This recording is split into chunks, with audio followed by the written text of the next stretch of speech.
আঙুলের সাপ্লাই হচ্ছে medial nerve, আর হচ্ছে এফডিপি ইন্ডেক্স মিডল দুইটাই। এখন ইন্ডেক্স হচ্ছে বেলিটা সেপারেট থাকে, কাজেই আমার কিছু না হলে অন্তত ইন্ডেক্সটা পয়েন্টিং সাইন হবে, আর এফডিপি এর মাসেল বেলিগুলা বাকি চারটার সাথে মানে ইন্ডেক্স ছাড়া বাকি সবগুলো হচ্ছে কমন বেলি থাকে। সেই জন্য অনেক সময় আমার মিডল ফিঙ্গার ফ্লেকশন কিছুটা হলেও হতে পারে। সেই জন্য আমরা দুইটা সাইন পাইতে পারি, একটা হচ্ছে পয়েন্টিং ইন্ডেক্স সাইন আর একটা হচ্ছে বেনেডিক্টিয়ান সাইন। আচ্ছা, তারপরে হচ্ছে এখন আমরা কি করব, কলম দিয়ে আমরা কি করি পেন টেস্ট। আমরা কি করব, প্রথমে নরমাল হ্যান্ডে আমরা পামের প্যারালালি রাখবো একটা আঙ্গুল, বলবো যে আপনি এইভাবে ধরবেন,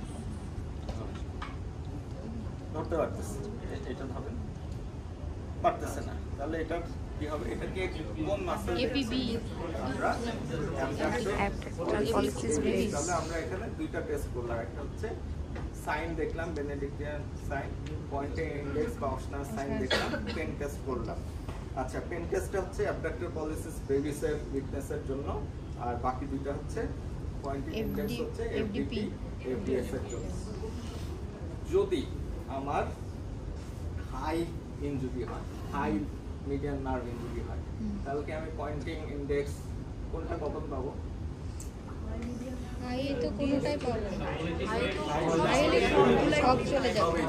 যদি আমার লো হয় তাহলে আমার এফডিপি এফডিএস এর সাপ্লাই আসছে কোথায়? হাই লেভেলে। আমার এফডিপি হচ্ছে সিস্টাল লেভেলে, তাহলে কি আমি পাবো?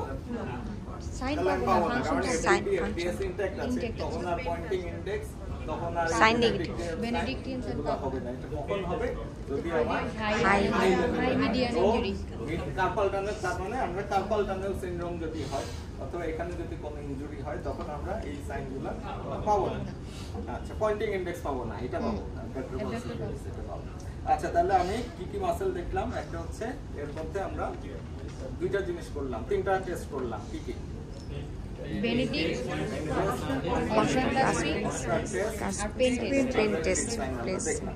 আচ্ছা, এখন যদি আমরা উপর থেকে আসি যে কি কি মাসেল আছে, আমরা যদি ওই যে লাইন ধরে আসতে থাকি, তাহলে আমরা বুঝবো কোথায় ইনজুরিটা আছে, তাই তো? একদম প্রথম তাহলে কি ছিল?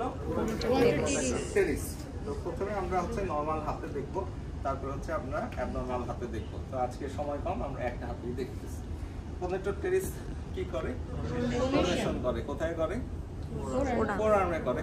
তো সেজন্য করতে হবে কি, এলবোটা ফ্লেক্স করতে হবে, আমার হাত ধরে বলতে হবে আপনি হাতটা এইভাবে ঘুরাবেন, আর আমি করতে দিব না, আপনি ঘুরাবেন, এরকম করবেন। আচ্ছা, এইদিকে খুব একটা হচ্ছে না, তারপরে কিছুটা একটা হচ্ছে। তাহলে এটা হচ্ছে কি কি দেখবো, একটা হচ্ছে মাসেলটা কন্ট্রাক্ট করছে কিনা, মাসেল পাওয়ার তো মনে আছে, এর আগের ক্লাসে কোথায় বলছিলাম, তাহলে মোট কথা হচ্ছে আমি এলবো ফ্লেক্স করবো, রিস্টটা ধরবো, প্রোনেটের টেরিসের উপর হাত রাখবো, পেশেন্টকে বলবো আপনি প্রোনেট করেন, আমি করতে দিব না, তাহলে রেজিস্ট্যান্স দেখবো, মাসেল পাওয়ার দেখবো।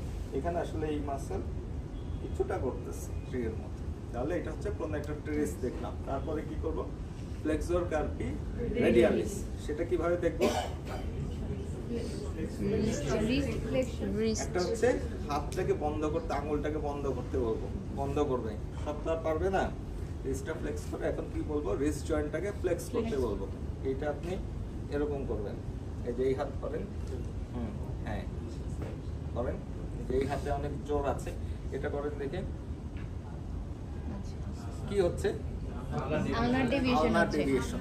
এই পেশেন্টের এফসিআর মিডিয়ান নার্ভ করছে, এফসিইউ কে সাপ্লাই দেয় আলনার নার্ভ, ওইটা তো ঠিক আছে। তাহলে কি হবে, যখন রেজিস্ট করতে যাবে তখন এটা ঘুরে যাবে কোথায়, আলনার সাইডে। দেখেন আমি ওয়াচ করেন কি হচ্ছে, আলনার ডেভিয়েশন আলনার সাইডে ঘুরে যাচ্ছে, তার মানে আলনার নার্ভ ইনট্যাক্ট আছে, কিন্তু এফসিআরটা নাই, তার মানে এর হচ্ছে এফসিআরটা পাওয়া যাচ্ছে না।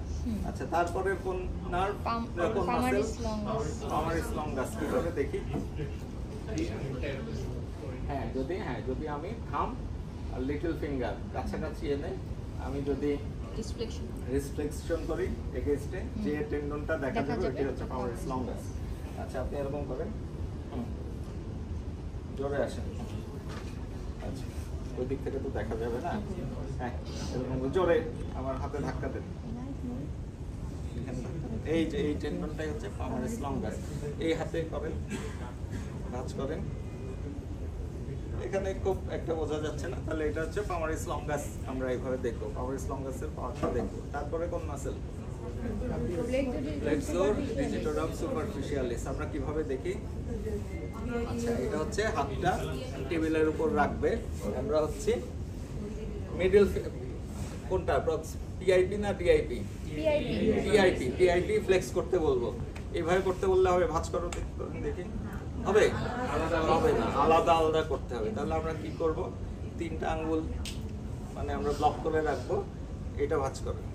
তাহলে এফডিএস এখানে আছে। তাহলে এফডিএস আছে কিনা, তারপরে আমরা একইভাবে অন্য একটা আঙ্গুলে করব, লিটল ফিঙ্গারে করব। এফডিএস তো সবগুলাতেই, কাজে আমরা ইন্ডেক্স, মিডল, রিং, লিটল সবই করব। আচ্ছা, এখানে হ্যাঁ না অত দরকার নেই। এখন হচ্ছে ইন্ডেক্সের একটা ঝামেলা আছে, ইন্ডেক্সের ইন্ডিভিজুয়াল মুভমেন্ট থাকে। কাজে ইন্ডেক্সকে যখন আমরা এফডিপি ফ্লেক্স করতে বলবো, এফডিএস ফ্লেক্স করতে বলবো মিডল ফ্যালান্স, তখন হচ্ছে আমরা ডিস্টাল যে ডিআইপি এটা দেখবো কোনো টেনশন আছে কিনা, এটা ভাঁজ কর। তাহলে আমরা দেখবো নর্মাল থাকে। এখানে হচ্ছে একদম ফ্রিলি মুভ করতেছে, মানে এফডিপিটা এখানে অ্যাক্ট করতেছে না। তাহলে এটা হচ্ছে আমরা কনফার্ম হচ্ছি যে এফডিএসটাই কাজ করছে। তারপর হচ্ছে এফডিপি। এফডিপি আমরা কি করে দেখি? এই একই, আমরা হচ্ছে পিআইপিটাকে আমরা স্টেবল করে ধরে আমরা বলবো ডিস্টাল ফ্যালান্সটাকে ফ্লেক্স করতে। পিআইপি এটা ভাঁজ করো দেখি, এটা করো অল্প পাবে এটা। তাহলে এখানে এফডিপি দেখলাম। আর এফপিএল তো আরো সোজা, এটা হচ্ছে কি দেখবো? আইপি জয়েন্ট থাম্ব, এটা ফ্লেক্স করতে বলবো, ভাঁজ করো। তাহলে এফপিএল এর আছে, তাহলে আমরা এফপিএল দেখলাম যে আছে। তাহলে আমরা কি কি মাসেল দেখে ফেললাম, বাকি আছে কোনটা? আচ্ছা, ইন্ডেক্সের ক্ষেত্রে যেটা দেখা যায়, ইন্ডেক্সের ক্ষেত্রে এফডিপি এফডিএস যেহেতু আলাদা, এফডিপি তো এফডিএস, তো এফডিএসটা তো অনেক সময় এফডিপি দিয়েও কন্ট্রাক্ট করতে পারে আইপি, তো সেই জন্য মানে পিআইপি কে ফ্লেক্স করতে বলে আমরা আবার দেখবো যে ডিআইপির এখানে কোনো টেনশন আছে কিনা। হ্যাঁ, দেখো ফ্রিলি মুভ করছে। যদি এফডিপিটা কন্ট্রাক্ট করতো তাহলে এই জয়েন্টটা শক্ত, এত ফ্রিলি মুভ করতো। আচ্ছা, তাহলে আমরা এফপিএল দেখলাম। বাকি আছে কোনটা? দুইটা মাসেল, প্রোনেটর কোয়াড্রেটাস আর লাম্ব্রিকাস।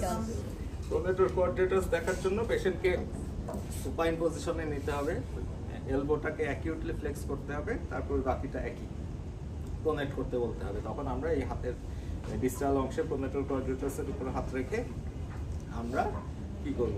আমরা প্রোনেট করতে বলবো, মাসল পাওয়ারটা দেখব। হ্যাঁ, অ্যাকিউটলি ফ্লেক্স মানে অনেক বেশি ফ্লেক্স না, একদম অ্যাকিউটলি ফ্লেক্স করতে হবে। আর হচ্ছে লাম্ব্রিকালস দেখার জন্য আমরা কি করি? প্রোনেটর কোয়াড্রেটাস। আর লাম্ব্রিকালস দেখার জন্য কি করব? MCP flexion. লাম্ব্রিকালস হচ্ছে small muscles of the hand. এগুলা কি করে? এক্সটেনশন এক্সটেনশন আঙুল সোজা রেখে পেশেন্টকে বলবো আমার আঙুলের উপর হাতটা দিতে, এমসিপি ফ্লেক্স করতে। তাহলে ফার্স্ট এন্ড সেকেন্ড লাম্ব্রিকালস আমরা দেখে নিলাম। তাহলে আমরা যদি এখন দেখি অপোনেন্স এরকম আলাদা করে দেখার খুব আচ্ছা, একটা বাদ পড়ে গেছে। একটা হচ্ছে আমাদের এখানে কি ছিল? আচ্ছা, ওই জায়গাতে আসতেছি। তাহলে আমরা প্রোনেটর টেরিস দেখলাম, এফসিআর দেখলাম, সবগুলোই দেখে ফেলছি। যদি এমন হয় যে আমাদের কোন লেভেলে আছে, যদি হাই হয় তাহলে কি হবে? কিছুই পাবো না, সবগুলোই পাবো না, তাই তো? যদি এমন হয় যে আমার অনেকগুলো আছে, তাহলে তিনটা মাসেল পাওয়া যাচ্ছে না। কি কি সাপ্লাই দেয়? তিনটা। প্রোনেটর কোয়াড্রেটাস খুব ইম্পর্টেন্ট না, এফপিএল আর এফডিপি। তাহলে একটা পরীক্ষা করে আমি বুঝতে পারবো যে ইনজুরিটা আছে কিনা। পেশেন্টকে বলতে হবে যে একটা ওকে এরকম একটা করতে, তাহলে এটা কি হবে? একটা সার্কেল হবে। নরমালি যদি হয় এটা হচ্ছে একটা সার্কেল হবে, কারণ এটা কে করতেছে? এটাকে ফ্লেক্স করতেছে এফডিপি আর এটাকে এফপিএল। দুইটা ফ্লেক্স করছে বলেই দুইটা পাল্প মুখোমুখি আসে আর এখানে একটা সার্কেল রাউন্ড হয়।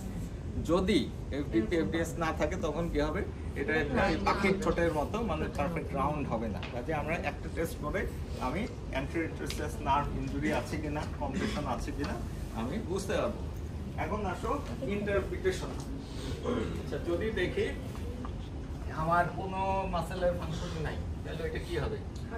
হাই অথবা ব্রাকিয়াল প্লেক্সাস, মানে আরো উপরে হচ্ছে। আচ্ছা, যদি দেখি যে প্রোনেটর টেরিস অনেক সময় স্পেয়ার্ড হয়ে গেছে, কিন্তু ডিস্টাল অংশগুলা, ডিস্টাল বেশিরভাগ মাসেলই ফাংশন পাওয়া যাচ্ছে না অথবা উইক, তখন প্রোনেটর টেরিস সিনড্রোম এটা হতে পারে। আচ্ছা, যদি দেখি শুধুমাত্র এই তিনটা